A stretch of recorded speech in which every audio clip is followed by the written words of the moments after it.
do borrow against your XRP holdings, what would be a good route to maintain what you borrowed per month aside from, say, work income? Most of the time when you leverage an asset, you're going to take that value and put it to work somewhere else to be able to generate more than whatever you're using to service the debt.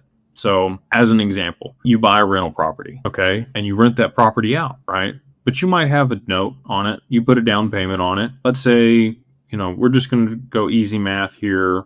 These are not accurate numbers, but I'm just going to give you an example. You bought a $100,000 property, which you can't find one nowadays, but let's just play the game with me, okay? It's on a 30-year fixed rate mortgage at, call it 4%, which also isn't the interest rate anymore. With taxes and insurance, you're going to be $1,000 a month, maybe a little less than that, maybe $800 a month. You rent it out for $1,200 a month, right? So you're using that asset to be able to generate more income, to be able to service the debt, and then still have a padding or margin on top of that. You would do the same thing with your XRP or your other digital assets. Ideally, whatever you're lending against them at, you would also be able to put them to work in some capacity to be able to generate enough income off of those to service that debt, pay that note off over time, and have some extra for yourself. That would be the way that I do it. Or you would take that money that you borrowed and put it into something that generates more than enough to be able to service the debt. So you buy a company, you buy a car wash, you buy an asset that generates enough cash flow or ROI to be able to, so let's say you borrowed $100,000. Your monthly payment's at $1,000 a month because it's 12% interest over the year. Just